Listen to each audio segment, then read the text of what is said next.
జూబ్లీహిల్స్ ఉప ఎన్నిక ప్రచారంలో కాంగ్రెస్ దూసుకుపోతోంది. మంత్రులు, ఎమ్మెల్యేలు గల్లీ గల్లీ తిరుగుతూ కాంగ్రెస్ అభ్యర్థి నవీన్ యాదవ్ కు ఓటేయాలని కోరుతున్నారు. ఇందులో భాగంగా కృష్ణానగర్లో డిప్యూటీ సీఎం భట్టి విక్రమార్క, మంత్రి పొన్నం ప్రభాకర్ ఇంటింటి ప్రచారం చేపట్టారు. పూర్ణ టిఫిన్ సెంటర్ వద్ద స్థానికులతో కలిసి టిఫిన్ చేస్తూ సరదాగా ముచ్చటించారు. ఈ సందర్భంగా జూబ్లీహిల్స్ లో కాంగ్రెస్ గెలుపు ఖాయమన్నారు మంత్రి పొన్నం ప్రభాకర్. బీఆర్ఎస్ పార్టీ ఎన్ని దుష్ప్రచారాలు చేసినా ఓటర్లు నమ్మరంటున్న మంత్రి పొన్నం ప్రభాకర్ తో మా ప్రతినిధి రమేష్ ఫేస్ టు ఫేస్. ప్రచారానికి ఇక 2 రోజుల మాత్రమే సమయం ఉంది. ఇప్పటికే నేతల మధ్య మాటల తూటాలు పేలుతున్నటువంటి పరిస్థితి కనిపిస్తుంది. సెంటిమెంట్ అస్త్రంగా బీఆర్ఎస్ బరిలో ఉంటే డెవలప్మెంటే ధ్యేయంగా కాంగ్రెస్ బరిలో నిలిచింది. మరోవైపు బీజేపీ కూడా తలపడుతుంది. చూడొచ్చు, సాదాసీదాగా కృష్ణానగర్లో పూర్ణ టిఫిన్ సెంటర్ వద్ద డిప్యూటీ సీఎం అదేవిధంగా మంత్రులు పొన్నం ప్రభాకర్ కలిసి కూడా టిఫిన్ చేస్తూ ప్రచారం నిర్వహిస్తున్నటువంటి పరిస్థితి కనిపిస్తుంది. ఎంతో చాలా రోజుల నుంచి కూడా చూసినట్టయితే ఇక 2 రోజుల మాత్రమే సమయం ఉండడంతో మనం చూస్తున్నామంతా కూడా బస్తీవాసులతో ముచ్చటిస్తున్నటువంటి పరిస్థితి కూడా కనిపిస్తుందని చెప్పవచ్చు. ఇప్పటికే చాలా రోజుల నుంచి అందరి దృష్టి కూడా ఇప్పుడు జూబ్లీహిల్స్ ఉప ఎన్నిక వైపే ఉందని చెప్పవచ్చు. గతంలో కూడా చాలా వరకు ఉప ఎన్నికలు చూడడం జరిగింది. కానీ కాంగ్రెస్ పార్టీ అధికారంలోకి వచ్చాక మొదటిసారి జరిగే ఉప ఎన్నిక కావడంతో కూడా ఇప్పటికే సీఎం రేవంత్ రెడ్డి వరుస కార్నర్ మీటింగ్లతో అన్ని డివిజన్ల వారిగా కూడా ప్రచారం నిర్వహిస్తున్నటువంటి పరిస్థితి అయితే కనిపిస్తుందని చెప్పవచ్చు. మనం చూస్తున్నాం, వారంతా కూడా స్థివాసుల సమస్యలు అడిగి తెలుసుకుంటూ కూడా చేస్తున్నటువంటి పరిస్థితి అయితే కనిపిస్తుంది. మంత్రి పొన్నం ప్రభాకర్ గారు ఉన్నారు. 2 రోజుల మాత్రమే సమయం ఉంది. ఎలా కొనసాగుతుంది ప్రచారం? ప్రజల స్పందన బాగుంది. తప్పకుండా ఉప ఎన్నిక కంటోన్మెంట్లో ప్రజలు ఏ విధంగానైతే విజ్ఞతతోటి కాంగ్రెస్ గెలిపించుకున్నారో జూబ్లీహిల్స్ ప్రజలు కూడా అదే ఆలోచనతో ఉన్నారు. ఎందుకంటే గత 10 సంవత్సరాలు అభివృద్ధి జరగలేదు, చాలా ఇబ్బందులు ఉన్నాయి. ఇప్పుడు ప్రజలకు ఒక విశ్వాసం ఉంది, ఈ ప్రజాపాలన ప్రభుత్వంలో అభివృద్ధి అవుతుంది. వారికి కొన్ని కార్యక్రమాలు ఇంటి దాకా వచ్చినాయి. రేషన్ కార్డులు కావచ్చు, సన్న బియ్యం కావచ్చు, 200 యూనిట్లు కావచ్చు, మహిళలకు ఉచితంగా చేసి బస్సు ఎక్కేది కావచ్చు, ఇవన్నీ వాళ్ళకి కళ్ళ ముందు కనబడుతున్నటువంటి కార్యక్రమాలు. ఇది కాక ఇన్ఫ్రాస్ట్రక్చరల్ వాస్తవంగా బాగా ప్రాబ్లం ఉంది ఇక్కడ. వాటన్నిటిని రిజాల్వ్ చేయడానికి ఒక ఆలోచన ఉంది.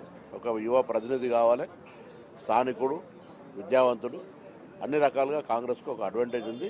కాబట్టి ప్రజలు తప్పకుండా కాంగ్రెస్ గెలిపిస్తారు. సెంటిమెంట్ అస్త్రంగా బీఆర్ఎస్ బరిలో ఉంది. మీరు డెవలప్మెంట్ ధ్యేయంగా మీరు బస్తీలో ప్రచారం నిర్వహిస్తున్నటువంటి పరిస్థితి. ఒక మహిళని ఓడించడానికి ఎందుకు ఇంత కాంగ్రెస్ పార్టీ కుట్రలు పన్నుతుందని కూడా కేటీఆర్ పదే పదే విమర్శిస్తున్నటువంటి ఇది ఆశ్చర్యం అనిపిస్తుంది ఆయన అట్లా మాట్లాడుతుంటే.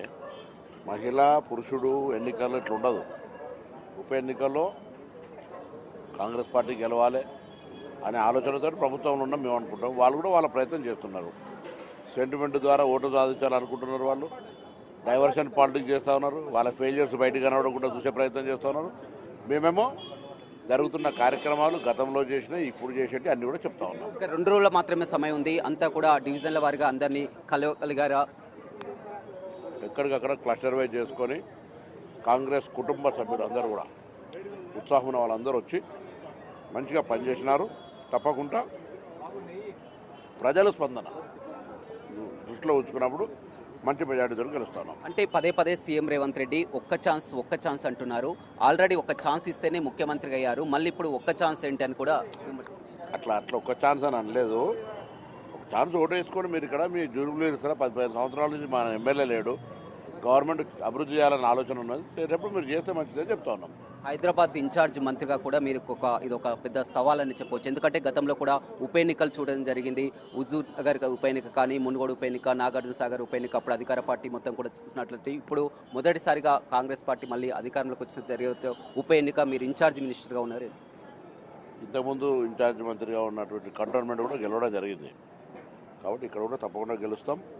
గౌరవ ముఖ్యమంత్రి గారు, ఉప ముఖ్యమంత్రి గారు, పార్టీ అధ్యక్షులు, సహచర మంత్రులు, పార్టీ నాయకత్వం, అందరికంటే ఎక్కువ స్థానిక నాయకత్వం చాలా శ్రమ పడుతూ ఉన్నారు.